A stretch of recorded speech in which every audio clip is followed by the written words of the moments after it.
আল্লাহ বলছেন ওয়াইলুল্লে কুল্লি হুমাযাতিল লুমাযা আল্লাযী জামাআ মালা ওয়া আদ্দাদা। ওই যে ঘুষ খায় যেগুলা, ওগুলো রাত্রে ঘুমাইতে পারে না। আপনি কথা বলেন না কেন? যারা ঘুষ খায় তারা কি, আমি আওয়াজটা পাইলাম না, আপনাদের মধ্যে কি ওইরকম আছে নাকি? আল্লাহ মাফ করুক, জোরে বলেন। যারা ঘুষ খায় তারা রাত্রে কি, হাত উঁচু করে বলেন, ঘুমাইতে পারে। কেন? কোরআন বলে দিয়েছে, পবিত্র কোরআন বলেছে ওয়াইল দোজখ এদের জন্য যারা এইভাবে মানুষের অর্থ আত্মসাৎ করে জমা করে নিজের ঘরে তোষকের মধ্যে ঢুকায় রাখে। কথা বুঝেন নাই? 10 মিনিট পর পর মনে হয় যে আজকে কত পাইলাম, লাফাই উঠে আবার তোষকের ভিতর থেকে টাকা বের করে আল্লাযী জামাআ মালা ওয়া আদ্দাদা, আবার সে গোনা শুরু করে, ক্যালকুলেটর নিয়ে বসে ঠিক আছে কিনা। কথা বুঝেন? একটা টাকা 2 বার ঘষে, যেটা একটা না 2টা, কথা কর না, এটা একটা না 2টা। আল্লাযী জামাআ মালা ওয়া আদ্দাদা, কথা বুঝেন নাই? সে জানে না ইয়াহসাবু আন্না মালাহু ওয়া আদ্দাদা। সম্মানিত, সে জানে না যে এই গণনাটা তার জন্য কত ভয়ঙ্কর। কথা বুঝতে পারছেন? সম্মানিত শুধু তারপরে একটু চোখে আসে, আসার পর আবার মনে হয় কিরে কত পাইলাম দেখি, আবার লাফাই ওঠে, ঘুমায় না। এই ঘুষখোররা রাত্রে কি ঘুমায় না, সুদখোর ঘুমায় না, সন্ত্রাসী ঘুমায় না। কথা বলেন? ঠিক এরকম ভাবে মানুষের অর্থ আত্মসাৎকারী, সম্পদ লোপাটকারী, ব্যাংক ডাকাত, এরা কখনো ঘুমাইতে পারে না। এরা নিজেরা যুদ্ধ করে মরে যায়, এই জমিন তাদেরকে গ্রহণ করে না। ওয়ালা তুফসিদু ফিল আরদি বাদা ইসলাহিহা। আল্লাহ তাআলা জমিনটাকে বড় মহাপবিত্র করে সৃষ্টি করেছেন। প্রিয় নবী সাল্লাল্লাহু আলাইহি ওয়াসাল্লাম বলেন, আল্লাহর সেই আরশ বহনকারী ফেরেশতা যারা, নবীজি বলেন সেই আরশ বহনকারী ফেরেশতাদেরকে আমি দেখেছি। ওই ফেরেশতাদের কানের লতি, যেটা এই যেখানে আপনার তাকবীরে তাহরিমা বৃদ্ধাঙ্গুলিরা যে পর্যন্ত নেই, এই যে কানের লতি থেকে তাদের এই কাঁত আতেকা, এটা পর্যন্ত লম্বা হলো একজন ফেরেশতার 700 বছরের রাস্তা। সুবহানাল্লাহ, আসতে কইলেন। কানের লতি থেকে ঘাড় পর্যন্ত এই যতটুকু জায়গা, এই এতটুকু জায়গার মধ্যে ফেরেশতাদের একজন ফেরেশতার এই কানের লতি থেকে ঘাড় পর্যন্ত কত? 700 বছরের কি রাস্তা পরিমাণ এই অংশটা। ওই একজন ফেরেশতা যদি এসে পৃথিবীতে দাঁড়ায়, কতক্ষণ না বাবুরাম সাপুড়ে, কতক্ষণ না আর টিকবে না, পৃথিবীর সব কিছু ধ্বংস হয়ে যায়, মানুষ সব পালাই যাবে। এই জন্য আল্লাহ বলছেন, যদি আমি ফেরেশতাদেরকে যদি মানুষকে শাসন করার দায়িত্ব দিতাম, লাজাআলনাহুম বাশারা, আমি তাদেরকে মানুষের রূপ দিয়ে পাঠাইতাম। কতক্ষণ? এই জন্য নবী করিম সাল্লাল্লাহু আলাইহি ওয়াসাল্লামের কাছে এসছেন ফেরেশতারা দেহিয়াতুল কালবি রাদিয়াল্লাহু তাআলা আনহুর রূপ নিয়ে। সুবহানাল্লাহ। আসুন খুব সংক্ষিপ্ত হয়ে বলবো, ফুরফুরা হুজুর আসবেন, তার মূল্যবান বক্তব্য তিনি দিবেন।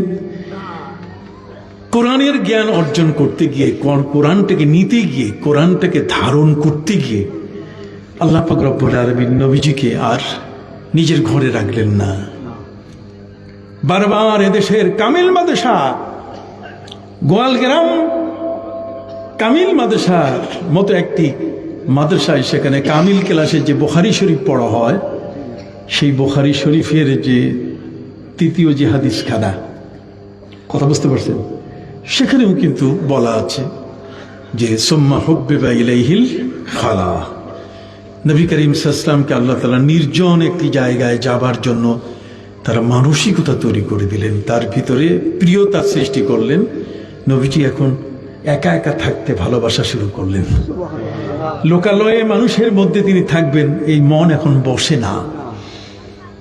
তার মন হলো, তিনি তার মধ্যে সবচেয়ে বেশি ভালো লাগছিল, তার মধ্যে প্রিয়তা সৃষ্টি হলো যে তিনি এখন একাকী এক জায়গায় থাকলেই তার মনটা ভালো থাকবে। সম্মানিত শুধু তিনি বেছে নিলেন তার এই নিরিবিলি একটি জায়গা, আর সেটা হলো হেরা পর্বতের গুহা। হেরা পর্বতের গুহা বেছে নিয়েছেন এ কারণে, প্রিয় নবী সাল্লাল্লাহু আলাইহি ওয়াসাল্লামের বয়স যখন 6 বছর, মা সাইয়্যিদা আমিনার ইন্তেকালের পরে নবীজি তার দাদার দায়িত্বে আসলেন। দাদা ছিলেন হযরত নবী ইব্রাহিম আলাইহিস সালামের ওজিফার উপরে আমলকারী ব্যক্তি। নবী ইব্রাহিম আলাইহিস সালামের ধর্মের অনুসারী হিসাবে আমাদের প্রিয় নবী সাল্লাল্লাহু আলাইহি ওয়াসাল্লামের দাদা তিনি ছিলেন। অতএব একটি মুসলিম পরিবারে নবী এসছেন।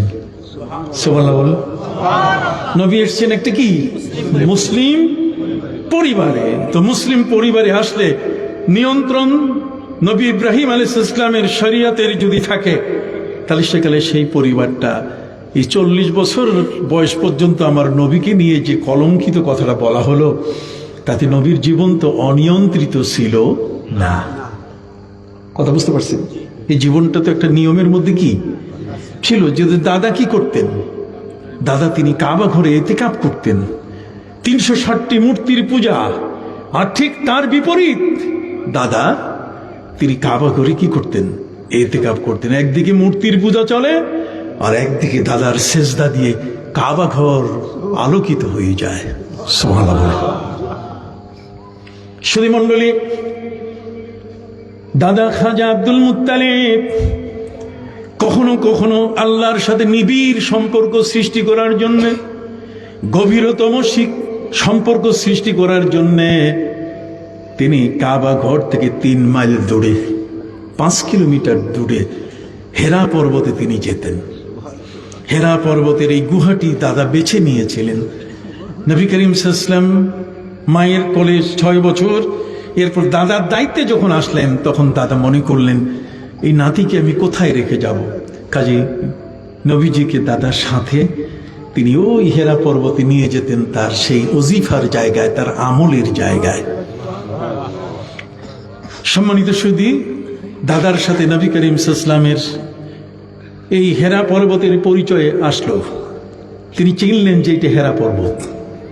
দাদা এখানে আসেন। দাদা যখন ইন্তেকাল করলেন, নবী করিম সাল্লাল্লাহু আলাইহি ওয়াসাল্লাম আসলেন চাচার হাতে।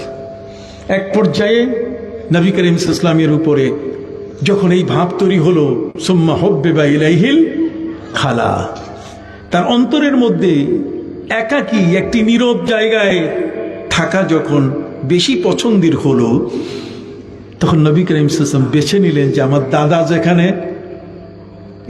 আমার দাদা যেখানে মোরাকাবা করেছেন, কি করছেন হলো না শব্দ সবাই বলেন না, কি করছেন? মোরাকাবা। মোরাকাবা শব্দের অর্থ ধ্যানে মগ্ন থাকা। মোরাকাবা এটা রাকাবা, রাকাবুন। রাকাবুন শব্দের অর্থ হচ্ছে রকিব। রকিব শব্দের অর্থ হচ্ছে কারো সঙ্গ গ্রহণের জন্য উৎসাহিত হয়ে, অথবা কারো সঙ্গ পাবার জন্যে ব্যস্ত হয়ে পড়া। কথা বোঝেন নাই? কারো সঙ্গ পাওয়ার জন্য কি ব্যস্ত হয়ে পড়া, এর নাম কি? মোরাকাবা। আপনি যদি কাউকে বন্ধু হিসাবে পেতে চান, তার সঙ্গ নেবার জন্য আপনাকে তো কিছু কাজ করতে হবে, ঠিক কিনা? আল্লাহ পাক রব্বুল আলামিনের মহান সান্নিধ্য লাভের জন্যে এই সান্নিধ্যের বিষয়টা, মোরাকাবার বিষয়টি নিয়ে প্রিয় নবী সাল্লাল্লাহু আলাইহি ওয়াসাল্লাম তিনি বেছে নিলেন যে এখন ওই হেরা পর্বতের গুহা, যেখানে দাদা ওজিফা আমল করতেন, বিশেষ জিকির আজকার তিনি করতেন, তিনি সেই জায়গাটাকে বেছে নিলেন। প্রশ্ন হলো, দাদা বেছে নিয়েছেন, তাতে নবীজির বেছে নেওয়ার কি আছে? বেছে নেওয়ার পেছনে কারণ, এখানে অনেক মুহাদ্দিস বসে আছেন। বেছে নেওয়ার কারণ হলো হেরা পর্বতের সমতল ভূমি থেকে উপরে উঠতে 2100 কদম উপরে উঠতে হয়। তারপর থেকে নিচে 70 কদম নিচে এসে সেই গুহা, যেখানে দাদার সাথে নবীজি বহুবার একত্রে দাদার পাশে এসে তিনিও জিকিরে শামিল ছিলেন। দাদার সাথে জিকিরে কি নবী করিম সাল্লাল্লাহু আলাইহি ওয়াসাল্লাম কি ওখানে এই ছোট বাচ্চার মতো দৌড়দৌড়ি করছেন নাকি? না, তিনি শান্ত। নবীজির মতো এত ভদ্র, এত চমৎকার শিশু জগতের মধ্যে আর হতে পারে না। এখন তিনি বলেছেন আল্লামানি রব্বি ফাহসানা তালিমি ওয়া আদ্দাবানি রব্বি ফাহসানা তাদিবি। উত্তম জ্ঞানের শিক্ষক হলেন আল্লাহ। আল্লাহ আমাকে পৃথিবীর সর্বোত্তম জ্ঞান যেমন আমাকে শিখিয়েছেন, ঠিক সর্বোত্তম আদবেরও তিনি আমাকে তালিম দিয়েছেন। অতএব প্রিয় নবী সাল্লাল্লাহু আলাইহি ওয়াসাল্লাম দাদার সাথে নিরিবিলি জিকিরে ব্যস্ত থাকতেন। আসা যাওয়ার মধ্যে হেরা পর্বত নবীর কাছে পরিচিত হয়ে গেল। দাদার ইন্তেকালের এরপরে যখন নবী করিম সাল্লাল্লাহু আলাইহি ওয়াসাল্লামের বয়স 40 বছর, তখন তার ভেতরে মহব্বত তৈরি করা হলো যে আপনি একা একা নিরিবিলি জায়গায় আপনি এখন থাকেন। আমার কথা বুঝতে কষ্ট হচ্ছে না? একটা নিরিবিলি জায়গা, নবী করিম সাল্লাল্লাহু আলাইহি ওয়াসাল্লাম দেখলেন যে নিরিবিলি জায়গা তো ওটা। তিনি সেখানে চলে গেলেন, স্ত্রীকে বললেন আমি তোমার কাছে ফিরে আসব। এটা না যে আমি চলে গেলাম চিল্লা দিতে, এরপরে আর পরে তোমার কোনো খবর নাই, তোমার নুন ধার করে খাইতে হবে, তোমার পেঁয়াজ ধার করে খাইতে হবে, কতক্ষণ না তোমার চাল ধার করে খেতে হবে, এমনটা নয়। আমিও আসব, তোমার খোঁজ নেব। সুবহানাল্লাহ। ডোন্ট মাইন্ড, আমার কথা ভিন্ন দিকে নেবেন না। আপনার জ্ঞানী মানুষ, আমি বলেছি মূর্খ ভিন্ন জিনিস। মূর্খ হলো আবু জাহাল, ওর কাছে কিছুই বলা যাবে না, ও কিছুই বুঝবে না। আর আপনি হলেন নবীর উম্মতের মধ্যে একজন অংশীদার, নবীর উম্মতের উত্তম ব্যক্তি। কুনতুম খায়রা উম্মাতিন উখরিজাত লিন-নাস তা'মুরুনা বিল মা'রুফি ওয়া তানহাউনা আনিল মুনকার।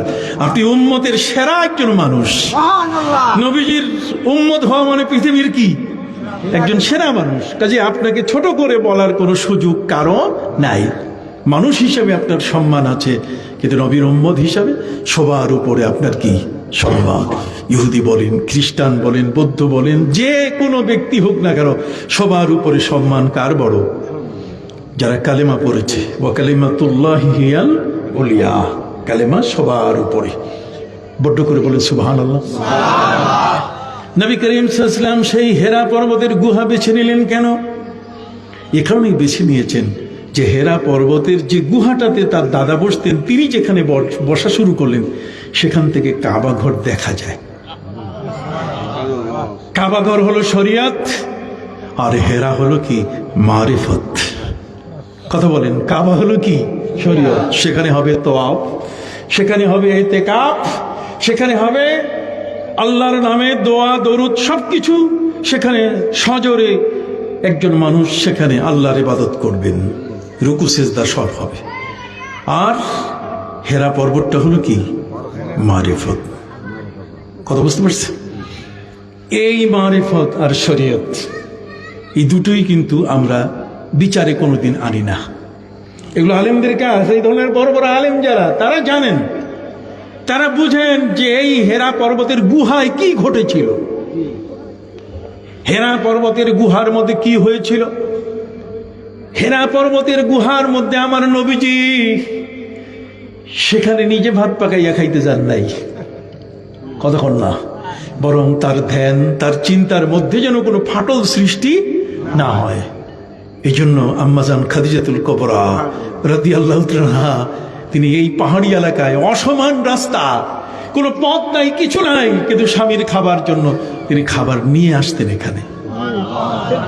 সেই 5 থেকে 6 কিলোমিটার দূর থেকে একজন মহিলা, সেই সময়কালে 1400 বছর আগে, এখন তো রাস্তা কিছুটা হয়েছে, তখন এই খাবার নিয়ে আসতেন তিনি। সুবহানাল্লাহ বলেন।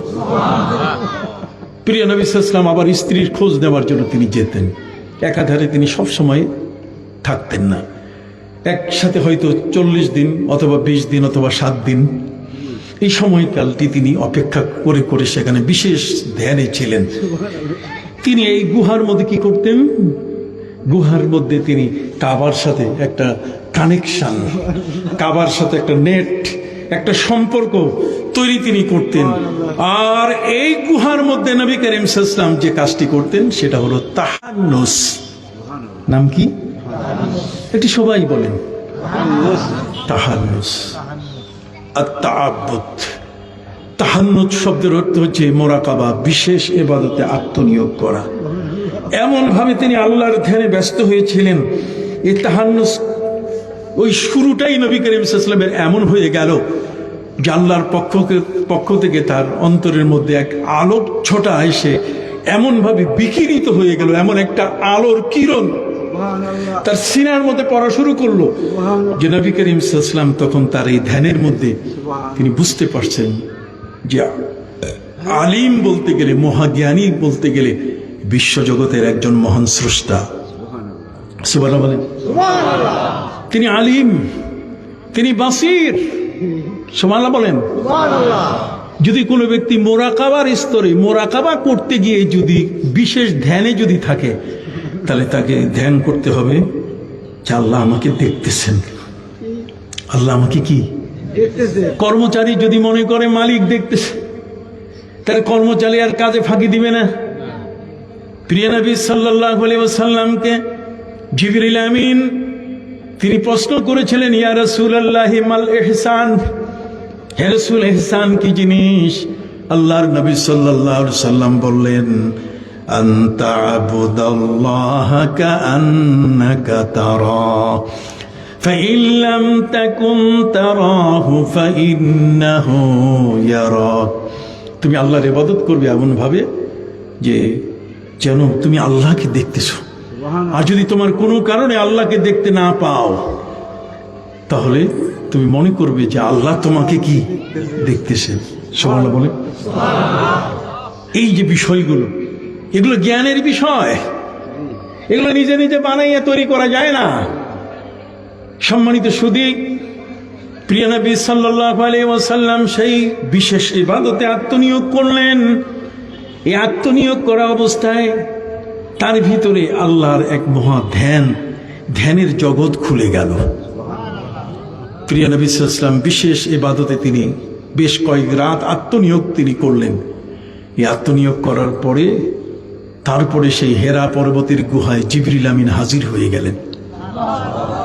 আমি স্বাভাবিক কথাটি আপনাদেরকে বললাম, তবে আজকের বর্তমান পৃথিবীতে ফুরফুরা বলেন, সারসিনা বলেন, ইলমে তাসাউফের যত দরবার পৃথিবীতে ছিল, যেমন খাজা মঈনুদ্দিন চিশতি আজমিরি রহমতুল্লাহ আলাইহির দরবার, যেমন কুতুবউদ্দিন কাকি রহমতুল্লাহ আলাইহির দরবার, যেমন সেলিম চিশতির দরবার, যেমন উসমান হারুনির দরবার, বরপীর আব্দুল কাদের জিলানী রহমতুল্লাহ আলাইহির দরবার, ফুরফুরার কাইয়ুমুজ্জামান আবু বকর সিদ্দিকী ফুরফুরবি রহমতুল্লাহ আলাইহি আল কুরাইশি তার দরবার, শাহ সুফি নিসারউদ্দিন, শাহ আবু জাফর মোহাম্মদ সালেহ, শাহ হযরত মৌলানা মুহিবুল্লাহ রহমতুল্লাহ আলাইহি সহ এই বাংলাদেশ সারা পৃথিবীর মধ্যে যত আউলিয়া উলিয়া, তাদের প্রত্যেকেরই এই কোরআনের মাহাত্ম্য, কোরআনের আধ্যাত্মিক জ্ঞানটা অর্জন করতে তাদের যে জ্ঞানগুলো অর্জন করতে হয়েছে সেটা হলো নবী করিম সাল্লাল্লাহু আলাইহি ওয়াসাল্লামের সেই হেরা গুহার ওই মারিফতের জ্ঞান। কথা বুঝেননি? আপনি দুনিয়ার যত লেখাপড়া আপনি করেন না কেন, এই দুনিয়ার লেখাপড়া দিয়ে আপনার চাকরি হবে, দুনিয়ার লেখাপড়া দিয়ে আপনার পদ পদবি বাড়বে, দুনিয়ার লেখাপড়া দিয়ে আপনি এই পৃথিবীতে সম্মানিত হবেন। আর আখিরাতের জন্য যেই আমলগুলো, এগুলো করে আপনি জান্নাতের অধিকারী হবেন। আপনি মহান আল্লাহর কাছে মুকাররাবিন ফিরিস্তা যারা, তার চেয়েও আপনি বেশি মর্যাদা লাভ করতে পারবেন। অতএব ইলমে জাহির এবং ইলমে বাতিন, ইলমে জাহির এবং ইলমে বাতিন, ইলমে বাতিনের মতো যে জ্ঞান, সে জ্ঞানটি অর্জন করে আমাদের জীবনে কেন প্রয়োজন, আমি আমার ভাইদের খেদমতে আরজ করতে চাই। এই জ্ঞানের শক্তি কি? যারা এই জ্ঞানটা অর্জন করেন, এই জ্ঞানটা হলো মূল জ্ঞান। আমরা সেই জ্ঞান বাদ দিয়ে এখন ভিন্ন জ্ঞানের দিকে মানুষগুলোকে নিচ্ছি। কতক্ষণ এই যে এখানে একটা দিনিয়া মাদ্রাসা আছে, কতক্ষণ না কামিল মাদ্রাসা আছে না আপনাদের পাশে গোয়ালগ্রাম, কতক্ষণ না কেন? কি দরকার ছিল? সুফি সাহেব তো এমনি সুফি সাহেব হইতে পারতেন, সরসিনা দরবার দেয়া। মাদ্রাসা করার দরকার কি? নিয়ম হচ্ছে এই, 48 মাইলের ভিতরে একটা সফরের দূরত্ব, একজন ব্যক্তি যেই দূরত্ব পার হলে সে মুসাফির হয়, 70 কিলোমিটার পথ। কথা খেয়াল করেছেন? 48 মাইল মানে কি? 70 বা 72 কিলোমিটার এই যে পথ, এই 72 কিলোমিটার ব্যাসার্ধে, 48 মাইলের ব্যাসার্ধের মধ্যে একজন আলিম থাকা ফরজে কিফায়া। একজন আলিম থাকা কি? কেন পবিত্র কোরআনের মধ্যে আল্লাহ আমাদেরকে নির্দেশ দিয়েছেন, ফাসআলু আহলাদ যিকরি ইন কুনতুম লা তা'লামুন। তোমরা যে বিষয়টা বুঝো না এটা আলিমকে জিজ্ঞেস করো। কাজে আলিম তো থাকতে হবে। আলিম কি? এই জন্য ওলামায়ে কেরাম ফতোয়া দিয়েছেন। ওলামায়ে কেরামের মুশাইয়াত ফতোয়া হলো প্রতি 48 মাইলের মধ্যে একজন আলেম থাকা ফরজে কিফায়া। যদি আলেম না থাকে তাহলে পুরা এই 72 কিলোমিটার ব্যাসার্ধের মধ্যে যত মানুষ আছে সবগুলো গুনাহগার হয়ে যাবে। এই জন্য ওলামায়ে কেরাম এই অপরাধটা থেকে, এই ধরনের অবস্থা থেকে মুক্তি পাওয়ার জন্য প্রতি জায়গায় 5 মাইল 10 মাইল পর পর আলেম তৈরির কারখানা, সুবহানাল্লাহ বলেন, আলেম তৈরির কারখানা, মাদ্রাসা তারা প্রতিষ্ঠা করেছেন। এটি নবী করিম সাল্লাল্লাহু আলাইহি ওয়াসাল্লামের ওই হাদিস এবং কোরআনের জ্ঞান বিতরণের তাগিদের উপরে ভিত্তি করে পয়সা কামাই করার জন্য না। কথা বল না, বেতনভোগী কর্মচারী হয়ে সেখানে নিজের পেট চালাবে এই কারণে নয়। আলেমদেরকে এই দায়িত্ব দেওয়া হয়েছে, বাল্লিগু আন্নী ওয়ালাউ আয়া। কথা বল না, ইয়ারফাইল্লাহিল্লাযীনা আমানু মিনকুম ওয়াল্লাযীনা উতুল ইলমা দারাজাত। সম্মানিত শুধু এই জন্য, জ্ঞানী যদি না হওয়া যায়, জ্ঞানটা যদি না আসে, আপনি আল্লাহকে বুঝতে পারবেন না। আল্লাহকে বুঝতে গেলে কি দরকার? জ্ঞান দরকার, ধ্যান দরকার। বলেন, দুইটা শব্দ বলেন, কি দরকার? জ্ঞান দরকার, আর কি? ধ্যানের দরকার। এই জ্ঞানটা আপনাকে আগিয়ে দিবে ধ্যানের পথে। কথা বুঝতে পারছেন?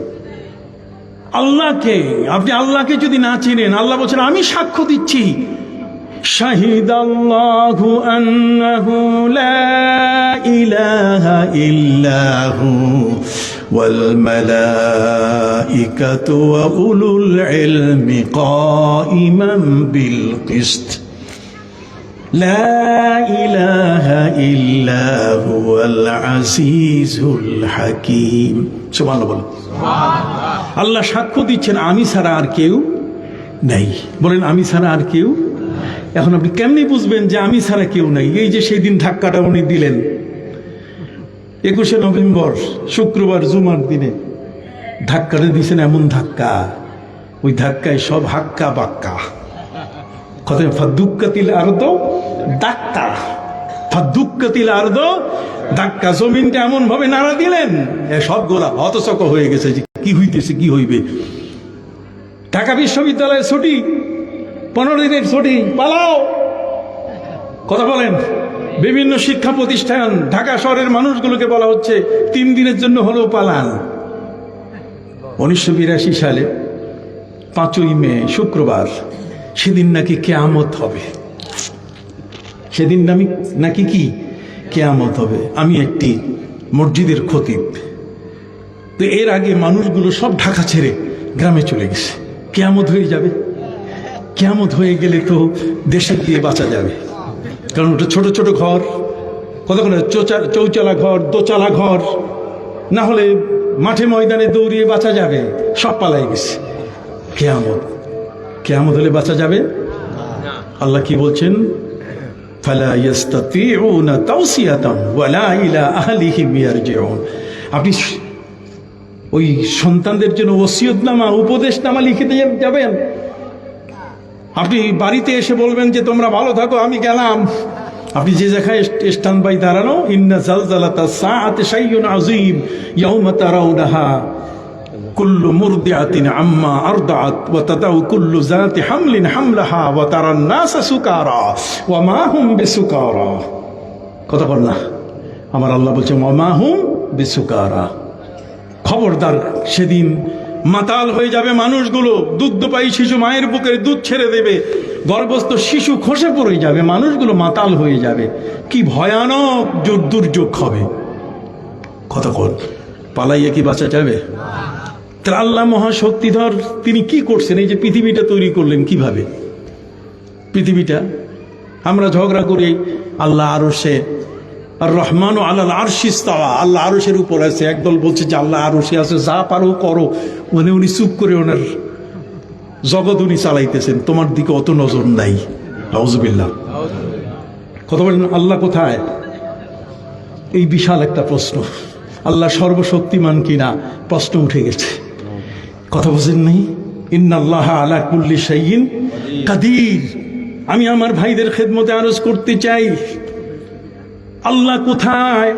যদি এটা হয় যে আর রহমান ও আলাল আরশিস তাওয়া, আল্লাহ আরশের উপরে আছেন। যেমন ইবনে তাইমিয়া উনি খুতবা দেওয়ার পরে যখন সিঁড়ি দিয়ে নামতেছেন, উনি বলতেছেন যে আমি যেমন সিঁড়ি বাইয়া বাইয়া নামতেছি, আল্লাহ ওইরকম আরশ থেকে মাঝে মধ্যে সিঁড়ি বাইয়া বাইয়া নামেন। নাউজুবিল্লাহ বলবেন না? সাবজেক্টটা কঠিন হয়ে গেছে। সম্মানিত সুধী বন্ধুরা আমার, আল্লাহ পাক রব্বুল আলামিন বলেন, আমি কে তুমি জানো? আমি আরশ আগে সৃষ্টি করি নাই। যে আরশে আল্লাহর অবস্থানের কথা বলা হয়, কোরআনে বলা হয়েছে, আল্লাহ বলেন ওই আরশ, এটা কিন্তু আল্লাহ প্রথমে সৃষ্টি করেননি। আল্লাহর আরশটা আল্লাহর সৃষ্টি, এটা আল্লাহ নিজে তৈরি করছেন। সুবহানাল্লাহ বলেন। তাহলে জগতের মধ্যে সর্বপ্রথম কি সৃষ্টি হয়েছে যদি আপনাকে প্রশ্ন করা হয়? এই জ্ঞান কোন বিজ্ঞানী, পৃথিবীর মধ্যে কোন ভূতত্ত্ববিদ, পৃথিবীর মধ্যে কোন সৌরবিদ, পৃথিবীর মধ্যে কোন জ্যোতির্বিদ, কারো ক্ষমতা নাই বলার। বরং আল্লাহ পাক রব্বুল আলামিন তিনি বলছেন, আইন্নাকুম তাকফুরুনা বিল্লাযী খালাকাল আরদা ফি ইয়াওমাইন। তোমরা কি তোমাদের সেই রবকে অস্বীকার করো যেই মহান স্রষ্টা 2 দিনে এই জমিন পৃথিবীটা সৃষ্টি করেছেন? কয় দিনে? 2 দিনে করেছেন। তারপরে সামনে আল্লাহ বলছেন সুম্মা জাআলা ফিহা রাওয়াসিয়া। কথা বল না? এরপরে তিনি পাহাড় তৈরি করলেন। তারপরে কি করলেন? ওয়া বারাকা ফিহা, এর মধ্যে বিভিন্ন প্রকার বরকতের জিনিস সৃষ্টি করলেন। শুধু তাই নয়, ওয়া কাদ্দারা ফিহা ফি আরবাতি আইয়াম। কথা বল। আর 4 দিনের মধ্যে আল্লাহ তাআলা এই জমিনে কোন ফসলটা হবে, এই জমিনের মধ্যে কোন গাছটা হবে, পৃথিবীর মধ্যে কোন জিনিসটা দরকার, এর স্বর্ণ রূপ্য মণি মুক্তা, কথা কন, এই সবগুলো পাহাড় নগর সাগর যা আছে সবগুলো আল্লাহ তাআলা সৃষ্টি করলেন। কত? কয় দিনে? 4 দিন। ফি আরবাতে আইয়াম। আল্লাহ বলছেন ফি সিত্তাতে আইয়াম। কথা কন না? আল্লাহু খালাকাস সামাওয়াতি ওয়াল আরদ ফি সিত্তাতি আইয়ামিন সুম্মা ইস্তাওয়া আলাল আরশ। এরপর আল্লাহ আরশের উপরে উঠেছেন। সম্মানিত শুধু এই মাটিটাকে আল্লাহ তৈরি করলেন কি দিয়া? এইভাবে যদি একের পর এক প্রশ্ন আপনি তুলেন, তাহলে আপনি দেখবেন আস্তে করে মাথাটা নত হয়ে যাবে। ফাবি আইয়ি আলা রাব্বিকুমা তুকাজ্জিবান। ফাবি আইয়ি আলা রাব্বিকুমা, একবার নয় 33 বার আল্লাহ বলতেছেন কোন আল্লাহর নেয়ামত সেটাকে তুমি অস্বীকার করো। সুবহানাল্লাহ বলেন। ফাবি আইয়ি আলা রাব্বিকুমা তুকাজ্জিবান, কোন এমন একটা নেয়ামত আছে সেটাকে তুমি অস্বীকার করতে পারো? অতএব যেই পৃথিবীটা আল্লাহ সৃষ্টি করলেন, এই যে মাটি, এটাও আসল আগে সৃষ্টি হয় নাই। আল্লাহ তাআলা সর্বপ্রথম সৃষ্টি করেছেন পানিকে। কাকে? আর পানিটা রাখলেন কিভাবে? পানিটা কিসের উপরে রাখছেন? এই জ্ঞান দেওয়ার মতো পৃথিবীর কোনো ব্রিটিশ বিজ্ঞানী মাথাটা যদি হাইকোর্ট হইয়া যায়, তারপর আপনারা বলতে পারবে না। কথা কন না? পৃথিবীর মধ্যে যত বড় বিজ্ঞানী হোক না কেন, তার পক্ষে তথ্য দেওয়া সম্ভব নয় যে তথ্যটি আমার রাসূল সাল্লাল্লাহু আলাইহি সাল্লাম দিয়েছেন। কে বলে আমার নবী নিরক্ষর? কে বলে আমার নবী উম্মি মূর্খ? নাউজুবিল্লাহি মিন যালিক। কে বলে আমার নবী ওয়াজাদাকা দাল্লান ফাহাদা? নবী অনবহিত নবী, তিনি কোনো জ্ঞান রাখেন না। নাউজুবিল্লাহি মিন যালিক। কথা কি খেয়াল করেছেন? আপনি কি বেজার হইতেছেন নাকি মনে মনে? লাভ কি বেজার হইয়া? সত্য কথা। সম্মানিত সুধী বন্ধুরা আমার প্রিয় নবী সাল্লাল্লাহু আলাইহি ওয়াসাল্লাম তিনি বলেন, এই পানিটা আল্লাহ সৃষ্টি করেছেন, সেই পানিটা এটা কিসের উপরে ছিল? বলা হয়েছে পানিটা এটাকে আল্লাহ তাআলা রেখেছেন হাওয়ার উপরে, বাতাসের উপরে। বাতাসের উপরে কি? সুম্মা জাআলাল মা আলাল হাওয়া। হাওয়া এটা আরবি শব্দ, কথা বুঝতে পারছেন? হাওয়া যে বাতাস, এই বাতাসটার উপরে আল্লাহ তাআলা কি রাখছেন? পানিটাকে। আর সেই পানিটাকে জমাট করলেন। পানিটাকে কি করলেন? তার মধ্যে ঢেউ তৈরি করে দিলেন, যে ঢেউয়ের কারণে ফেনা তৈরি হলো। আর ফেনা তৈরি হওয়ার পরে আল্লাহ মাটি তৈরি করলেন। মাটি তৈরি করে সুম্মা জাআলা ফিহা রাওয়াসিয়া ওয়াল জিবালা আওতাদা, তিনি সেখানে পাহাড় গেড়ে দিলেন, পেরেক মেরে দিলেন, শান্ত হয়ে গেল। ফিরিস্তারা দেখে অবাক, ইয়া রাব্বি হাল মিন খালকিকা শাইউন খায়রুম মিন যালিক আশাদ্দু মিন যালিক। আল্লাহ, এই যে পানি, এই সাগরের পানি, এটা শুধু ঢেউ খেলতেছে, সে ঢেউ খেলা পানিগুলোকে আপনি ফেনা বানালেন। আর ফেনা বানাবার পরে যখন নড়তেছে, এটাকে আপনি শান্ত করলেন কি দিয়া? পাহাড় দিয়া। আল্লাহ, এর চেয়েও কি শক্তিশালী কিছু আছে? পাহাড় তো বিশাল শক্তি, বাতাসের উপরে পানি। সুবহানাল্লাহ। বাতাসের উপরে কি? আমরা সৃষ্টি হয়েছে কি দিয়ে? পানি দিয়ে। পানি দিয়ে। আল্লাহ বলছেন ওয়াজআলনা মিনাল মাই কুল্লা শাইইন হাইয়িন। কুল্লা শাইইন হাইয়িন, প্রত্যেকটা জীবন্ত সব কিছু আল্লাহর আরশও তৈরি হয়েছে পানি দিয়া। কি দিয়ে? পানি দিয়ে। আসমান তৈরি হয়েছে পানি দিয়ে, জমিন তৈরি হয়েছে পানি দিয়ে। আর মানুষকে আল্লাহ তাআলা তৈরি করেছেন এই পানিটা, এই জমিনের মধ্যে গাছপালা দিয়ে যা খায় এইটাই পানিটার ভিতরে ঢুকে। এই পানিটা দিয়েই আমার স্ত্রী গর্ভবতী হয়, এটা দিয়ে আমি সন্তান হয়ে পৃথিবীতে আগমন করি। সুবহানাল্লাহ বলে, কি চমৎকার কথা আল্লাহর পবিত্র কোরআন। হ্যাঁ, সম্মানিত শুধু কে এই তথ্য আপনাকে দেবে? এটা ডেল কার্নেগি আপনাকে দেবে না, কথা কন না। এটা মাও সেতুন আপনাকে দেবে না, আলবার্ট আইনস্টাইন আপনাকে দেবে না। বরং আলবার্ট আইনস্টাইন তিনি বাধ্য হয়েছেন বলতে যে religion and science are twin sister. তিনি বলছেন ধর্ম আর বিজ্ঞান দুইটা যমজ বোন। কথা বুঝে গেছে? ধর্ম ছাড়া কোনোদিন বিজ্ঞান পৃথিবীতে টিকে থাকতে পারবে না। কথা বলছে, বিজ্ঞানের এমন কোনো ধারা নাই যেই ধারায় আপনি যখন কথা বলবেন সেই বিজ্ঞানের ধারাটি পবিত্র কোরআনে খুঁজে পাওয়া যাবে না। আল্লাহ বলছেন মা ফররাতনা ফিল কিতাবি মিন শাই, আমি কোরআনের মধ্যে কোনো কিছুর আলোচনা বাকি রাখি নাই। আপনি কি বুঝতে পারছেন বাবা?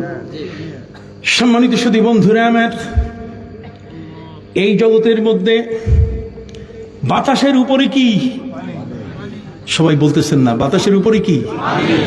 আমি সুর দিয়ে আওয়াজ করতে পারি না, এই জন্যই বোধহয় আপনারা বেজার। হ্যাঁ, আমি কি আর আমি তো সিনেমা দেখি না যে কার নাম বলবো, কথা বলছেন ভাই।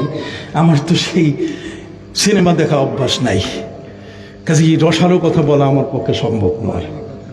কথা বুঝতে পারছেন? হাওয়ার উপরে কি? আর পানিটাকে আল্লাহ তাআলা মাটি বানালেন। কি বানালেন? মাটি বানালেন। এই মাটি বানাইয়া এই মাটিটাকে আল্লাহ পাক রব্বুল আলামিন তৈরি করে সেই মাটিটাকে স্থির করলেন পানির উপরে, হাওয়ার উপরে পানি। আর সেই পানির ঢেউটাকে আল্লাহ তাআলা থামাই দিলেন কি দিয়া? কি বুঝে আসছে? বিজ্ঞানীরা এর বাইরে আজ পর্যন্ত মুখ খুলতে পারে নাই। নো সাউন্ড, কোনো কথা নাই। বরং তারা বলছে যে আল্লাহ ইজ ওভার থিংস কমিটমেন্ট। আল্লাহ পাক রব্বুল আলামিন তিনি এমন কমিটেন্ট, তিনি এমন যে আল্লাহ পাক রব্বুল আলামিনের ক্ষমতা সবার উপরে। এই ক্ষমতাটাকে যদি আপনি ধ্যানে নিয়ে আসেন হেরা পর্বতের গুহায়, আপনি যদি নিয়ে আসেন আপনি আপনার সেই নীরব নিরিবিলি জায়গায়, তাহলে কাবার সাথে আপনার এক আত্মার বন্ধন তৈরি হয়ে যাবে। শরীয়তের একটা আমল আপনার থেকে বাদ যাবে না, যেহেতু আধ্যাত্মিকতার সেই আলো দিয়ে শরীয়তের নামাজ রোজা আপনার কাছে মহাপবিত্র মনে হয়েছে। আপনার রুকু সেজদার দাম আল্লাহর কাছে কত বড় এটা আপনার সিনার মধ্যে এসে গেছে। আপনার অন্তরের মহাপবিত্রতা, আপনার অন্তরের মধ্যে স্বচ্ছতা, আল্লাহর মারিফত আপনাকে প্রমাণ করে দিচ্ছে যে রুকু এবং সেজদার মূল্য কোটি কোটি গুণে বেশি। কোটি কোটি গুণে কি বেশি, নাহলে আপনি বুঝতেই পারতেন না। এটা বুঝতে গেলে রুকুর মূল্য কত, সেজদার মূল্য কত, নামাজের কেরাতের মূল্য কত, নামাজের আত্তাহিয়াতের মূল্য কত, সুবহান রাব্বিয়াল আযীম, সুবহান রাব্বিয়াল আলা, এটার মূল্য কত, এটা অন্তর্চক্ষু খুলে না গেলে আপনি তার মূল্যটা বুঝবেন। আর যখনই মূল্য বুঝবেন তখন দেখবেন ঢোল যদি বাজে রুকুতে ভুল হবে না।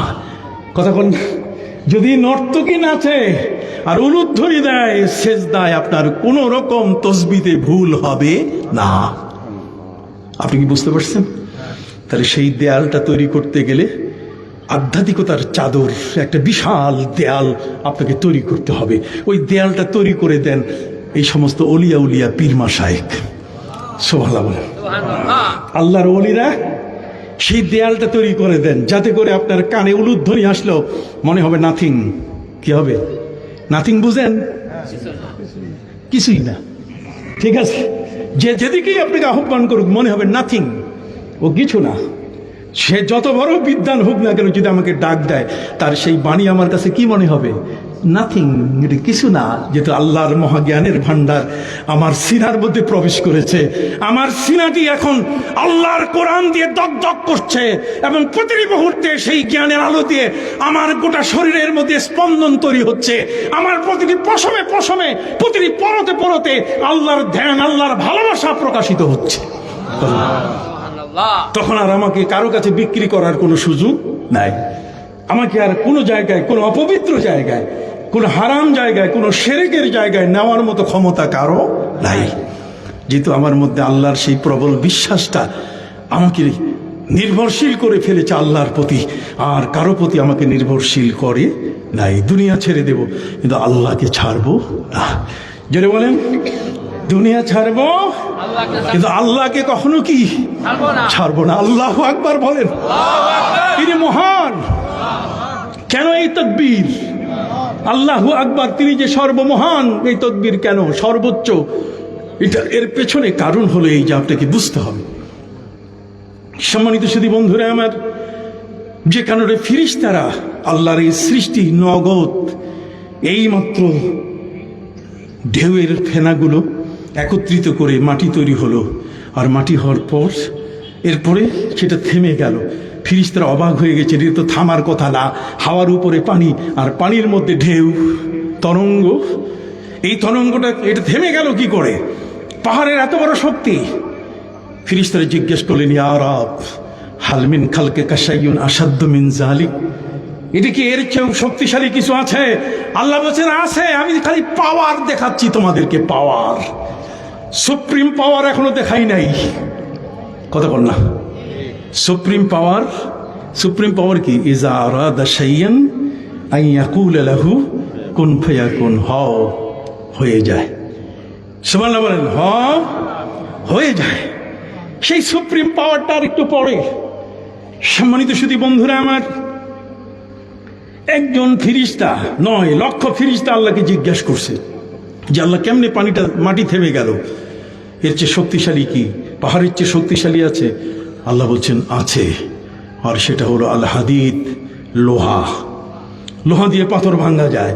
পৃথিবীর সমস্ত পাহাড় সুরঙ্গ করে, টানেল করে, এগুলো লোহা দিয়ে কেটে কেটে। কথা বুঝে গেছে?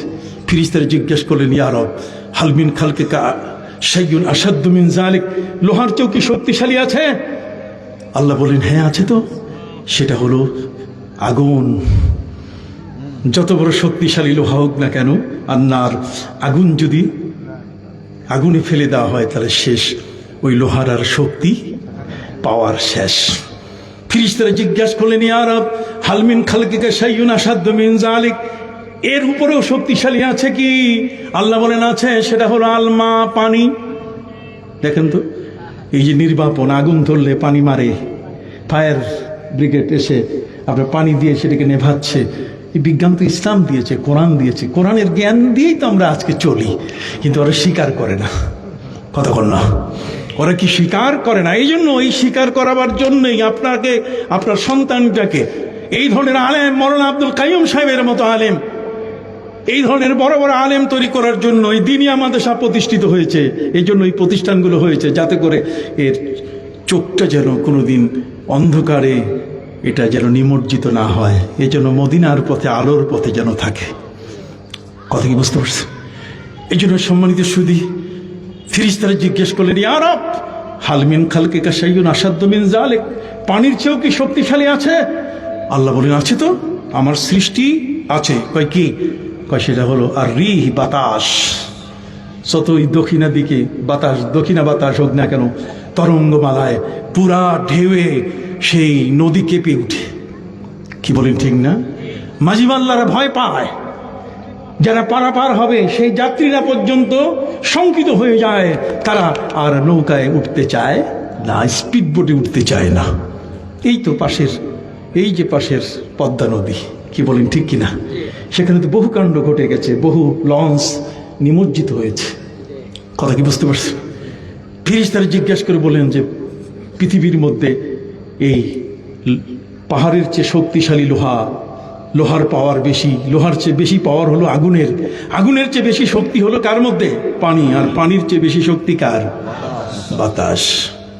বাতাস। এর চেয়েও কি কোনো শক্তিশালী কেউ আছে? হাল মিন খালকিকা শাইউন আসাদ্দু মিন যালিক, এর উপরে আল্লাহ বলেন, নাম আছে, সেটা হলো আমার এই মানুষ জাতি। এদেরকে আমি এমন বুদ্ধি দিছি, বাতাসের কান ধইরা টায়ারের ভিতরে প প করে ঢুকাই দিতেছে। কতক্ষণ না এমন কারবার, কথা বুঝতে পারছেন?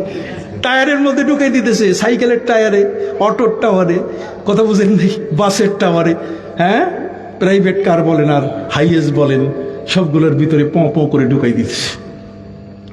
আল্লাহ তাআলা মানুষকে এমন ক্ষমতা দিয়েছেন, যেই ক্ষমতার মাধ্যমে সে আগুনটাকে ধরে দিয়াশালের মেসকাঠির ভিতরে মাথার মধ্যে বন্দি করে দিছে। ঠাস করে দিলে আগুন জ্বলে, তার আগে চুপচাপ পকেটের মধ্যে আগুন নিয়ে চলতেছে। সুবহানাল্লাহ বলেন। এরপরে আল্লাহর কাছে ফিরিস্তা জিজ্ঞেস করেন যে আল্লাহ, এর চেয়ে তো আমার শক্তি। এত কিছু বলার পরও যদি এই মানুষটা আমাকে না বুঝে, আমাকে না চিনে, কতক্ষণ? আফারাআইতুমুল মাআল্লাযী তাশরাবুন আআনতুম আনজালতুমুহু মিনাল মুজনি আম নাহনুল মুনজিলুন। রে বান্দা, আকাশের মধ্যে আমি দুই রকম মেঘ রেখে দিয়েছি। কয় রকম? একটা হচ্ছে আসহাবুল বাসিতা, তার মানে প্রশস্ত মেঘ, এটা সূর্যের প্রচন্ড আলো থেকে তোমাকে রক্ষা করবে। আরেকটা হচ্ছে আসহাবুর রুকামা, তার মানে যেটা বর্ষণকারী মেঘ, এটাকে যখন অর্ডার দিব আমি, তখন এসে এই গোয়ালগ্রাম এলাকায় বর্ষণ শুরু করে দেবে, ওটাও আমার নিয়ন্ত্রণে। তাহলে আমার হায়াত, মৌত, ওয়াসআলুনাকা আনির রূহ কুলির রূহু মিন আমরি রাব্বি, সবগুলো যখন নিয়ন্ত্রণে সেই মহান আল্লাহর, তাহলে তার ছাড়া ফাফিরু ইলাল্লাহ, আল্লাহর কাছে পালানো ছাড়া, আল্লাহর দরবারে হাজিরা দেওয়া ছাড়া, আল্লাহর কাছে নিজেকে অর্পণ করা ছাড়া আর কোনো বিকল্প ব্যবস্থা নাই। আছে? জোরে বলেন, আছে কি? সম্মানিত শুধু এই জন্য আপনি আল্লাহর কাছে চলে আসবেন। পৃথিবী নাথিং। ফাআম্মা মান তাগা ওয়া আসারাল হায়াতাদ দুনিয়া। আজকে যেগুলোকে আপনি বলছেন, এগুলো আপনার সবকিছু, আপনার দালান কোঠা বাড়ি, কি ল্যান্ডের ব্যবসা, আপনি ইয়ের ব্যবসা করবেন, কি প্লটের ব্যবসা, আপনি ফ্ল্যাটের ব্যবসা করবেন, ধাক্কা দিয়ে দিয়েছে পুরা, সবাই টাকা পকেটের মধ্যে দিয়ে দিছে। কথা কন না, সবাই টাকা রাখছে কোথায়? পকেটে। না, এখন দেওয়া যাবে না, আগামী 10 তারিখের আগে নাকি আরেকটা হবে। আর সেইটাতে যদি আমার সেই প্রজেক্টের দেওয়া টাকা যদি সবগুলো শেষ হয়ে যায়, ওটা ভুন্ডুল হয়ে গেলে তো আবার শেষ। অথচ একটা আশার উপরে আমরা বেঁচে আছি। আপনাকে আমার কথাগুলো বুঝতেছেন? সম্মানিত সুধী বন্ধুরা আমার, ফাআম্মা মান তাগা ওয়া আসারাল হায়াতাদ দুনিয়া, আপনি সীমা লঙ্ঘন করছেন, টাকা পয়সা চুরি করছেন, লুটপাট করছেন, ঘুষ খাচ্ছেন, তারপরে সুদ খাচ্ছেন, আপনি প্রতিবেশীকে আপনি আঘাত করছেন, প্রতিবেশীর জমিনটা আপনি জবরদখল করছেন, কতক্ষণ না, আপনি আপনার বোনের সম্পদ দিচ্ছেন না, আপনি আপনার ফুপুর সম্পদ দিচ্ছেন না, কতক্ষণ? ফুপুরা তো বড় কষ্টে আছে পৃথিবীতে, বোনেরা বহু কষ্টে আছে পৃথিবীতে। বোন যদি চায় জমির ভাগ, তাহলে কবরস্থান দেয়। জোরে বলেন না, কি দেয়? কবরস্থানে কিছু পাওয়া যায়? কিছু পাওয়া যায় না। কথা বোঝেন নাই? ও কুয়া দেয়। আমি বলি বাঁশের মুড়া দেয়, বাঁশ যেখানে হয় মুড়া দেয়, কিচ্ছু হয় না, ধান অন্য কোনো উৎপাদনের কোনো সুযোগ নাই। এই জন্য সম্মানিত সুধী, আল্লাহ পাক রব্বুল আলামিন তিনি বলছেন সুম্মা কাযাহুন্না ইলাস সামাওয়াত। আল্লাহ তাআলা সেই আসমান, এই জমিন, আসমানটাকে তিনি তৈরি করলেন 2 দিনে, কথা কন না, আর বাকি ওগুলো কয় দিন? 4 দিন। এই দুইটা একসাথে। সুম্মা দুহিয়াতিল আরদ, পৃথিবীটাকে ফিরিস্তাদের বললেন এটাকে টানো স্পঞ্জের মতো, এটা যেন লম্বা হয়। লম্বা হতে হতে পৃথিবী একেবারে গোপালগঞ্জ সাইরা ঢাকা পার হইয়া চলে গেছে সেই মিয়ানমার পার হইয়া ফিলিপাইন, কথা কন না, ফিরিস্তারা টানছে। আর এর উপরে আল্লাহ পাক রব্বুল আলামিন সৃষ্টি করলেন কি? আসমান। তাও সেই আসমানটাকে সৃষ্টি করলেন 7টা স্তরে। একটা স্তর থেকে, একটা স্পেস থেকে, একটা শূন্য, একটা তালা থেকে আরেকটা তালা, এর দূরত্ব হলো 500 বছরের রাস্তা। আল্লাহ তাআলা জমিনকে আগে সৃষ্টি করেছেন। প্রথমে সৃষ্টি করেছেন কি? পানি। আর পানিটাকে রাখছেন কার উপরে? হাওয়ার উপরে। আর তারপরে আল্লাহ পাক রব্বুল আলামিন সৃষ্টি করলেন কি? আসমানটাকে। দুইটা এরকম লাগা ছিল, জয়েন্ট, এইরকম জয়েন্ট লাগানো ছিল।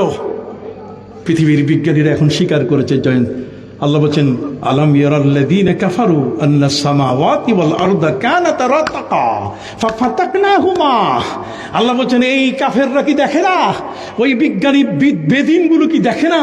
আলাম ইয়ারাল্লাযীনা কাফারু আন্নাস সামাওয়াতি ওয়াল আরদা কানাতা রাতকা। আসমান এবং জমিন সমূহ সবগুলো কি ছিল? একসাথে জয়েন্ট ছিল। আল্লাহ তাআলা বলছেন আমি এমন ভাবে হুকুম দিলাম, এক হুকুমে 7টা আসমান আকাশে খুঁটি ছাড়া উঠে গেল। জোরে বলেন সুবহানাল্লাহ। 7 আসমান খুঁটি ছাড়া কি উপরে উঠে গেল। আর 7 জমিন এই জমিনের মধ্যে থেকে গেল। সুবহানাল্লাহ বলেন। এর মধ্যে আমার আল্লাহ বলছেন আমি কি করেছি? আমি ওয়াবারাকা ফিহা, আমি বরকত দিয়ে খাবার জন্য উপযুক্ত খাবার দিছি। শিশু জন্ম নিচ্ছে, লিকুইড খাবার মায়ের বুকে দিয়ে দিছি।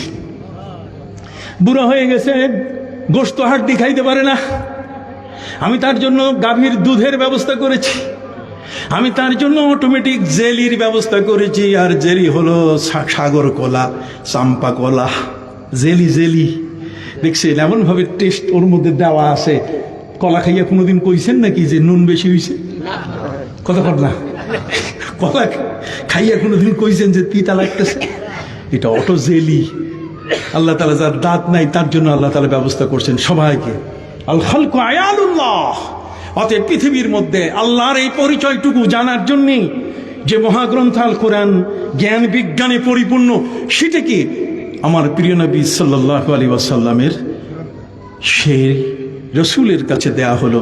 আর তিনি সেটা নেবার জন্য গেলেন কোথায়? হেরা পর্বতে। ঠিক আছে, তাহলে মারিফতে গিয়ে শরীয়তের আলো পাওয়া যায়। আপনি কি বুঝতেছেন?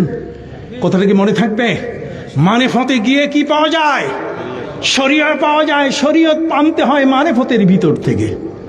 কথা বোঝেন? মারিফতের ভিতর থেকে শরীয়তটা যখন আসবে তখন সেটা হবে পরিষ্কার, সেটা হবে পবিত্র, সেটা হবে স্বচ্ছ, সেটার মধ্যে কোনো কালিমা থাকবে না। কারণ আধ্যাত্মিকতার চক্ষুটা অনেক শক্তিশালী। কতক্ষণ আধ্যাত্মিকতার চক্ষুটা কি শক্তিশালী? কিরকম বলবো? একটা উদাহরণ বলবো। হযরত আবু হুরায়রা রাদিয়াল্লাহু তাআলা আনহু, তিনি বাহরাইনের গভর্নর পদে যখন তার কার্যক্রম পরিচালনা শুরু করলেন, হযরতে আবু হুরায়রা খুব সুফি একজন ব্যক্তি। বাহরাইনের যখন তিনি গভর্নর হলেন, বুঝেন নাই গভর্নর কারে কয়? গভর্নর মানে সম্মানীয় একটা পদ। গভর্নর মানে একটা বড় মাপের সম্মানের পদ।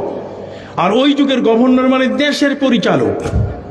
কথা কয় দেশের পরিচালক হিসাবে হযরত আবু হুরায়রা রাদিয়াল্লাহু তাআলা আনহু তিনি দেশ পরিচালনা করছেন বাহরাইন। সকাল এবং সন্ধ্যা তার ডিউটি পালন শেষ করে যখন সন্ধ্যা হয় তখন তিনি জঙ্গলের লাকড়ি কেটে মাথার মধ্যে বোঝা রেখে তিনি এগুলো মানুষের দুয়ারে দুয়ারে বিক্রি করতেন। সুবহানাল্লাহ বলবেন। দিনের বেলায় তিনি রাষ্ট্রের গভর্নর, আর রাতের বেলায় তিনি কি লাকড়ি বিক্রেতা। কতক্ষণ লাকড়ি বিক্রেতা হিসাবে একজন রাষ্ট্রের প্রধান যদি দুয়ারে দুয়ারে ঘুরে, আমরা হলে তো তারে খুব ইনসাল্ট করবো, তো এটা হইল বেটা বুঝে না কিছু, কথা বুঝে গেছে, এটা বুঝে না কিছু, তারে আমরা এই সেই কইয়া নানা ধরনের বাজে মন্তব্য। আর ফেসবুক যদি ওই সময় থাকতো তাহলে তো বিপদ। এখনকার ফেসবুক তো দুনিয়ার সবচেয়ে বড় গুনাহে কবিরা করার একটা জায়গা, কতক্ষণ না। আমি বক্তব্য দিচ্ছি, দেখবেন আমাকে নিয়ে কত তানসাট, শেষ নাই। এত গুনাহে কবিরা হচ্ছে যে আল্লাহর গজব, ভূমিকম্প কেন আরো বোধহয় কিছু আসতেছে। ফারতাকিবু ইনদা যালিকা রিহান হামরা ওয়া জালজালাতান ওয়া মাসখান ওয়া কাযাফান, কথা বুঝে গেছে? আল্লাহর পক্ষ থেকে গজব রেডি হয়ে আছে। তসবির সুতা ছিঁড়ে গেলে যেমন দানাগুলো টপ টপ করে পড়ে, ঠিক আল্লাহর গজব অপেক্ষা করছে, ঠিক এরকম টপ টপ করে পড়া শুরু করছে। কথা বুঝতে পারছেন? বাঁচা মুশকিল, তওবার দিকে আসা ছাড়া আর কোনো উপায়। যখনই তওবার কথা বলবো তখনই তো আপনি বলবেন কিসের তওবা? আবার তওবা করলে তো পীর সাহেবের পাগড়ি ধরা লাগবে। আরে বেটা, পাগড়ি ছাড়া বাঁচবা কেমনি? ইয়াদুল্লাহি ফাওকা আইদিহিম, যারা পাগড়ি ধরেন, পাগড়ি যারা দেন, বায়াত যারা করেন, তাদের হাতের উপরে আল্লাহর হাত। যেমন সুবহানাল্লাহ, ইয়াদুল্লাহি ফাওকা আইদিহিম। পবিত্র কোরআন মজিদে আল্লাহ পাক রব্বুল আলামিন বলেন, ওয়ামা রামাইতা ইদ রামাইতা ওয়ালাকিন্নাল্লাহ রামা। হে নবী, হিজরতের মুহূর্তে নিজের ঘর থেকে বের হওয়ার সময় যখন কাফেররা টের পেল আপনি দেশ ছেড়ে চলে যাচ্ছেন, হিজরত করতেছেন, তখন ওরা সবাই মিলে ডাকাডাকি করে, সব নেতারা চতুর্দিকে আপনাকে আপনার বাড়ি ঘিরে ফেললো। আপনি ওই মুহূর্তে বলেন, মাবুদ এখন কি করব আমি? তখন আমি বললাম, হে নবী, আপনার পায়ের পাশে যে মাটি আছে সেই ধুলাগুলো হাতে নিয়ে ছুঁড়ে মারেন। আমি বাতাসকে নির্দেশ দিয়েছি, যারা চতুর্দিকে আপনাকে ধরার জন্য চোখ খাড়া করে আছে, ওই খাড়া চোখের মধ্যে ধুলা যাইয়া চোখ অটোমেটিক লক করে দিবে, একেবারে বন্ধ, আপনাকে তারা দেখবে না, আপনি ফাঁকে বাইর হয়ে চলে আসেন। এই বিশ্বাসটুকু সৃষ্টি করে আধ্যাত্মিকতা, কতক্ষণ না? এই বিশ্বাসটুকু না হলে আপনি কোনোদিন ইমানের উপরে দাঁড়িয়ে থাকতে পারতেন না, পারবেন না। এই বিশ্বাসটুকু না হলে এই অলিয়া উলিয়ারা, এই দেশ, যে দেশে হিন্দু, যে দেশে সনাতনী ধর্মের মানুষের রাজত্বের এত প্রভাব ছিল, যেখানে মুসলমানের কালেমার উচ্চারণ ছিল একটি দুঃস্বপ্ন, আর সে জায়গায় আজকে প্রায় 4 লক্ষের মতো মসজিদে আজান হচ্ছে।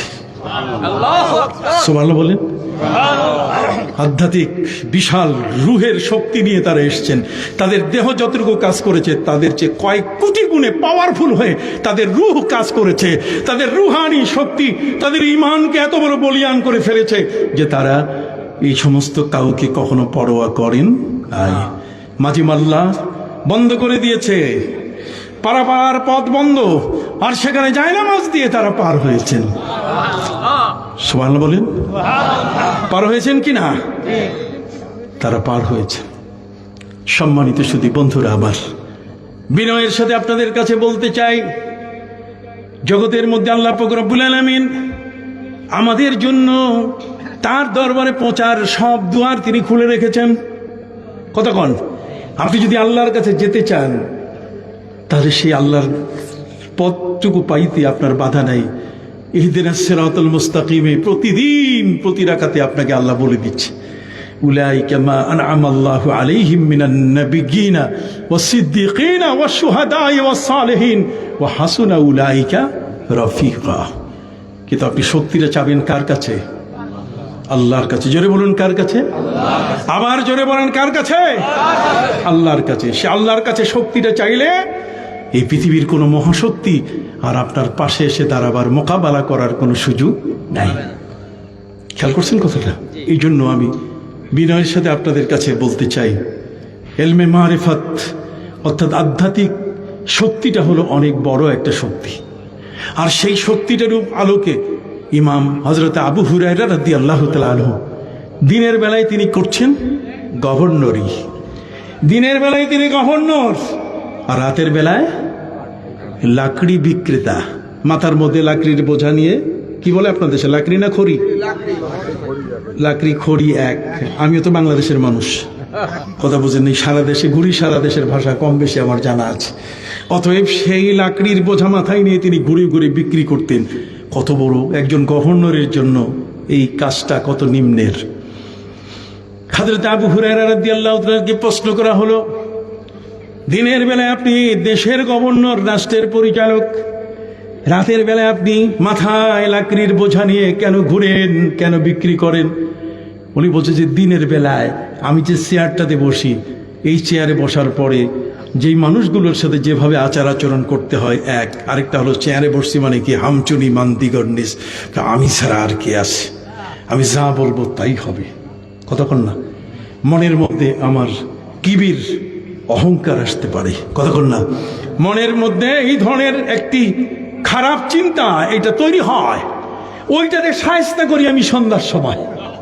সুবহানাল্লাহ বলেন, ওই জিনিসটাকে আমি শায়েস্তা করি সন্ধ্যার সময়। লাকড়ির বোঝা যখন মাথায় উঠাই দেই তো নফসটারে বলি, এখন কোন জায়গায় আছো? এখন কি চেয়ারে আছো না মানুষের দুয়ারে আছো? সুবহানাল্লাহ বলেন, তুমি আছো কোন জায়গায়, তোমার অবস্থানটা কোথায়? আল্লাহু আকবার। এইসব বিষয়গুলোই চোখের পাওয়ার বাড়িয়ে দেয়। হযরতে আবু হুরায়রা রাদিয়াল্লাহু তাআলা তিনি সুফি ছিলেন। তিনি দোয়া করতেন, আল্লাহুম্মা ইন্নী আউযু বিকা মির রাসিস সিত্তিন ওয়া আউযু বিকা মিন ইমারাতিস সিবিয়ান। আল্লাহ, তুমি আমাকে 60 হিজরি দেখাইও না, তুমি আমাকে নাবালকের শাসন দেখাইও না। 60 হিজরি তিনি দেখতে চান নাই, আল্লাহ তার দোয়া কবুল করেছেন। 59 হিজরিতে তিনি ইন্তিকাল করেছেন। সে আবু হুরায়রা রাদিয়াল্লাহু তাআলা আনহু, তিনি জানেন তার জ্ঞান, তিনি যা আহরণ করতেন, যা তিনি শিক্ষা নিতেন ভুলে যেতেন। নবীজির কাছে বলার পরে নবীজি তার সেই চাদরে থুতু দিয়ে বলছে, গায়ে দাও, দেখবে তোমার জ্ঞান বেড়ে যাবে। কি আধ্যাত্মিকতা! এখানে কোনো হোমিওপ্যাথিক, অ্যালোপ্যাথিক কতক্ষণ নাই, কবিরাজি কিচ্ছু নেই। কতক্ষণ এখানে আছে এক বিশাল নজর, গর খাকে গিরত জার সওয়াত। যদি মাটির উপরে এই নজর পড়ে যায় তাহলে সেটা স্বর্ণ হয়ে যায়। কতক্ষণ না। এই জন্য কবি বলেছেন, সালেহাতু সঙ্গে বুদি দিল খারাশ, সালেহাতু সঙ্গে বুদি দিল খারাশ, কে এক জামানা দর আউলিয়া খাকে বাস। তোমার যদি শক্ত কোনো মন, হৃদয়, কোনো মতেই তোমার মনটা নামাজে আসতে দিচ্ছে না, তোমাকে এই মনটা কখনো তোমাকে টুপি পরতে দিচ্ছে না, তোমাকে দাড়ি রাখতে দিচ্ছে না, এই মনটা তোমাকে কখনো ভালো কাজের দিকে আগাতে দিচ্ছে না, তার এই মনটাকে সোজা করার জন্য মনের ডাক্তারের কাছে যাও। ঠিক আছে? আর মনের ডাক্তার হলেন আউলিয়া কেরাম। সুবহানাল্লাহ বলেন, কে এক জামানা দর আউলিয়া খাকে বাস। মাটির উপরে গিয়ে বসো, তার কাছে তুমি মাটি হয়ে যাও। তার মানে তুমি কি জানো, আজ বাহারা কৈশাবসর সবজ সং, আজ বাহারা কৈশাবসর সবজ সং, খাক সুতা গুলবুরায়াতে রং বেরং, খাক সুতা গুলবুরায়াতে রং বেরং। তুমি যদি পাথরের উপরে বীজ দাও, জীবনে কোনোদিন সেখান থেকে তুমি কোনো গাছ দাঁড় করাতে পারবে না, সেখানে বীজ থেকে কোনোদিন তোমার গাছ অঙ্কুরিত হবে না। আর যদি বীজটা মাটির ভিতরে ঢুকাই দাও, তাহলে মাটির সাথে তার এক বন্ধন, ভালোবাসা তৈরি হলে সেখান থেকে এক নতুন গাছ গজিয়ে উঠবে। অতএব আল্লাহর ওলিদের কাছে তুমি যাও, তাদের সাথে ভালোবাসা। হযরত মাওলানা দেলোয়ার হোসেন রহমতুল্লাহ আলাইহি তিনি সারসিনায় যেতেন। কি বলেন, ঠিক না? সারসিনার সদ্য পীরে মরহুম বাহরে শরীয়ত শাহ হযরত মুহিবুল্লাহ রহমতুল্লাহ আলাইহি এই বাংলাদেশে একটা বিপ্লব ঘটিয়ে দিয়েছেন, আর সেটা হলো দ্বীনিয়া মাদ্রাসা। কথা বোঝেন নাই? মিলাদ নাই, কিয়াম নাই, বুঝেন নাই? তারপরে নবীর রওজায় যাওয়া যাবে না, হ্যাঁ, তারপরে আরো কত কিছু। আমিন জোরে বলতে হবে, মাইয়া মানুষের মতো বুকে হাত বাঁধতে হবে। কথা বল না, এই জায়গা এই সমস্ত কর্মকাণ্ড আজ আমাদের সমাজের মধ্যে ব্যাপকভাবে শুরু হয়েছে। কিছু মোল্লা আমাদের হাদিসগুলোকে জাল বানায়, আর তাদের জালগুলোকে আমাদের সামনে সহিহ হাদিস বলে উল্লেখ করে। কথা বল না। এই জন্য আমি আপনাদের খেদমতে বলছি, সাবধান, বি কেয়ারফুল। এই মাহফিলে আপনারা এসছেন, আজকের যে আলোচনা ওলামা ইকরাম একের পর এক করে যাচ্ছেন, এগুলো সাথে নিয়ে যাবেন। এটাও একটা মাদ্রাসা, এটাও একটা ক্লাস, কি বলেন ঠিক না? এটাও একটা শেখার জায়গা। এখানে এসে এই জ্ঞানটার মাধ্যমে আমরা যেন আলোকিত হতে পারি, আল্লাহ যেন কবুল করেন, সকলে বলুন আমিন। সম্মানিত সুধী, আমি আয়াত পড়েছি, ফাআম্মা মান তাগা ওয়া আসারাল হায়াতাদ দুনিয়া। দুনিয়ার পিছনে দৌড়াইলে সেখানে বলা হয়েছে ওয়া তালিবুহা কিলাব, দুনিয়ার পিছনে দৌড়াই যে ওটা কুত্তা, ওটা ভালো মানুষ না। সোজা কথা, দুনিয়ার টাকা, দুনিয়ার পয়সা, দুনিয়ার সম্মান, দুনিয়ার সম্পদ, দুনিয়াকে নিয়ে যারা পিছনে দৌড় দেয়, আমার নবী সাল্লাল্লাহু আলাইহি ওয়াসাল্লাম বলেছেন সে কি একটা কুকুর। ও তালিবুহা কিলাব। আমরা কি সেটা হব? হাত উঁচু করে বলেন, আমরা কি সেটা হব? আমরা এখন থেকে নামাজি হব কিনা? এখন থেকে আমরা দিনদার হব কিনা? পরেজগার হব কিনা? আমরা হব তো, তাই না? আমাকে যে সময় দেওয়া হয়েছে, হুজুর কেবলা অনেকে নিয়ে আস, তাই না? আমি সময় লঙ্ঘন করতে চাই না, ওনারা আমাদের মুরব্বী, কথা বুঝতে পারছেন? আমি এই আয়াতের ছোট দু একটা ব্যাখ্যা দিয়ে আমি হুজুর আসা পর্যন্ত দুটো কথা বলি, কি বলেন? শুনতে রাজি আছেন? ফাআম্মা মান তাগা ওয়া আসারাল হায়াতাদ দুনিয়া, বাড়াবাড়ি করবেন, সম্পদের ঠেলাঠেলি করবেন, আবুল আহাব আর নাহলে তার বউ উম্মে জামিল যা হয়েছে তাই হবেন। কতক্ষণ আবুল আহাবরে আল্লাহ তাআলা কি বানাইছে? তাকে তাউন প্লেগ রোগ দিয়ে গ্রাম থেকে তাড়া করে মরুভূমিতে এমনভাবে পাঠাই দিছে, নবীজির সাথে বেয়াদবি করার কারণে মরার সময় এক চামচ পানিও তার কপালে জুটে। আল্লাহ বলছেন তাব্বাত ইয়াদা আবি লাহাবিন ওয়া তাব, মা আদনা আনহু মালুহু ওয়া মা কাসাব, মা আদনা আনহু মালুহু ওয়া মা কাসাব, তার সম্পদ তাকে রক্ষা করতে পারে নাই। যদি আল্লাহর পথে আপনি থাকেন তাহলে রক্ষা করবেন আপনাকে কে? আল্লাহ।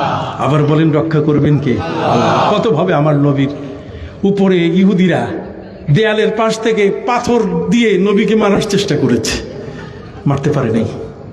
কতক্ষণ মারতে পারে নাই। আল্লাহ বলছেন আল্লাহু ইয়াসিমুকা মিনান নাস, হে নবী আপনি আমার, অতএব আমি আপনার পাহারাদার। সুবহানাল্লাহ, সুবহানাল্লাহ বলেন। আপনি আমার হয়ে যান, আমি আপনার হয়ে যাব। সুবহানাল্লাহ বলেন। আপনি আমার হয়ে যান, আমি কি আপনার হয়ে যাব। আপনার যা কিছু আছে সব কিছুর পাহারাদারি আমি করব। কোন মানুষ আপনার জীবনকে ধ্বংস করতে, নষ্ট করতে পারবে না। আল্লাহু ইয়াসিমুকা মিনান নাস। এর পরের দিন থেকে নবীজি তার গেট থেকে দারোয়ান উঠাই দিলেন। দারোয়ানকে বললেন তোমার আর চাকরি করা লাগবে না, ভালো চাকরি দিতেছি, আমার পাহারা দেওয়া লাগবে না, আমার পাহারা এখন আল্লাহ নিজেই দেওয়া শুরু করেছে।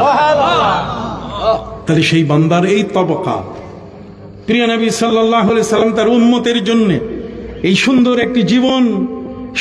একটি জীবন তৈরি করার জন্য তিনি যে কোরআনের জ্ঞান দিয়েছেন, ওই কোরআনের জ্ঞানটাকে প্রচার করার জন্যই দিনিয়া মাদ্রাসা। এটা বিপ্লব। সারা বাংলাদেশে প্রায় ২৫০০ মতো এই দিনিয়া মাদ্রাসা। কথা বুঝতে পারছেন? দিনিয়া মাদ্রাসা মানে এর মধ্যে এলমে মারিফত আছে, জিকির আছে, আজকার আছে, কতক্ষণ না, এর মধ্যে পোশাক আছে, লেবাস পোশাক। বুঝেন নাই? এই মাদ্রাসায় যারা পড়ে তারা কখনো ওই ফুল প্যান্ট পরে পেশাব করতে বসতে পারে না, এমন না, কতক্ষণ না, তারা এমন পোশাক পরবে, এমনভাবে আমল আখলাকগুলো করবে যাতে করে আপনি দেখেই বুঝতে পারবেন যে এই লোকটি, এই শিশুটি আসলে একটা সত্যের পথে। বড় পীর আব্দুল কাদের জিলানী রহমতুল্লাহ আলাই যেমন মায়ের কাছে শিক্ষা নিয়ে মিথ্যা আর কোনোদিন আশ্রয় দেন নাই। তার কাপড়ের ভিতরে ৪০টি মোহর, সেলাইকৃত মোহর তিনি নির্দ্বিধায় স্বীকার করেছেন। তিনি বলে দিলেন যে আমার কাপড়ের ভিতরে, বুকের ভিতরে লুকানো আছে, রাখা আছে ৪০টি মোহর। ডাকাতরা বলল সবাই মিথ্যা বলছে, তুমি মিথ্যা বললা না কেন? আমার মা আমাকে মিথ্যা বলতে নিষেধ করছে। সুবহানাল্লাহ বলেন। বাবা ছিলেন এমন এক বাবা, যে বাবার নদীর পাশে এক নিভৃত সময়ে, একটি সুন্দর রাতের গভীর সময়ে, তাহাজ্জুদের সময়ে ইবাদতে যিনি আত্মনিয়োগ করে আছে। প্রচন্ড ক্ষুধা লাগলো, ক্ষুধা আগে নিবারণ করা দরকার। কতক্ষণ নামাজের সময় হয়েছে কিন্তু ক্ষুধা, আগে খান তারপর কি নামাজে যান। খেয়াল করছেন কথাটা? অবশ্যই জমাতের গুরুত্ব দিতে হবে। তিনি দেখলেন যে নদীর পাশে এই গভীর রাতে, তখন তার এইরকম বনানি আর গুলশানের রেস্তোরাঁ সারা রাত ব্যাপী ঢিং ঢাং আওয়াজ দিয়ে বেঁচেছিল তা তো নয়। কথা বুঝেন নেই? তিনি দেখলেন নদীতে একটা আপেল ভেসে যাচ্ছে, সে আপেল ফলটা খেলেন, ভালো কথা, তিনি খেয়েছেন, এরপরে তার কিছু নাই। কিন্তু তার মনে দেখা দিল যে আমি ফলটা খেয়েছি, ফলটা কার, এটা কোন মালিকের, আমি তো তার অনুমতি নেই নাই। এই উপলব্ধিটা এলমে মারেফত ছাড়া আসে না। কথা বোঝেন নাই? আল্লাহ বলছেন ওয়াইলুল্লে কুল্লে হুমাজাতিল লুমাজা আল্লাযী জামাআ মালা ওয়া আদ্দাদা। ওই যে ঘুষ খায় যেগুলা, ওগুলো রাত্রে ঘুমাইতে পারে না। আপনি কথা বলেন না কেন? যারা ঘুষ খায় তারা কি, আমি আওয়াজটা পাইলাম না, আপনাদের মধ্যে কি ওইরকম আছে নাকি? আল্লাহ মাফ করুক, জোরে বলেন। যারা ঘুষ খায় তারা রাত্রে কি, হাত উঁচু করে বলেন, ঘুমাইতে পারে। কেন? কোরআন বলে দিয়েছে, পবিত্র কোরআন বলেছে ওয়াইল দোজক এদের জন্য যারা এইভাবে মানুষের অর্থ আত্মসাৎ করে জমা কইরা নিজের ঘরে তোষকের মধ্যে ঢুকায় রাখে। কথা বুঝেন নাই? 10 মিনিট পর পর মনে হয় যে আজকে কত পাইলাম, লাফাই উঠে আবার তোষকের ভিতর থেকে টাকা বের করে আল্লাযী জামা মালা ওয়া আদ্দাদা, আবার সে গোনা শুরু করে, ক্যালকুলেটর নিয়ে বসে ঠিক আছে কিনা। কথা বুঝেন? একটা টাকা 2 বার ঘষে, যেটা একটা না 2টা, কথা বলেন না, এটা একটা না 2টা। আল্লাযী জামা মালা ওয়া আদ্দাদা, কথা বুঝেন নাই? সে জানে না ইয়াহসাবু আন্না মালাহু ওয়া আদ্দাদা। সম্মানিত সে জানে না যে এই গণনাটা তার জন্য কত ভয়ঙ্কর। কথা বুঝতে পারছেন? সম্মানিত শুধু তারপরে একটু চোখে আসার পর আবার মনে হয় কিরে কত পাইলাম দেখি, আবার লাফাই ওঠে, ঘুমায় না। এই ঘুষখোররা রাত্রে কি ঘুমায় না, সুদখোর ঘুমায় না, সন্ত্রাসী ঘুমায় না। কথা বলেন?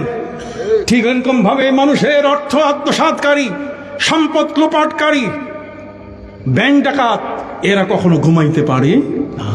এরা নিজেরা যুদ্ধ করে মরে যায়, এই জমিন তাদেরকে গ্রহণ করে না। ওয়ালা তুফসিদু ফিল আরদি বাদা ইসলাহিহা। আল্লাহ তাআলা জমিনটাকে বড় মহাপবিত্র করে সৃষ্টি করেছেন।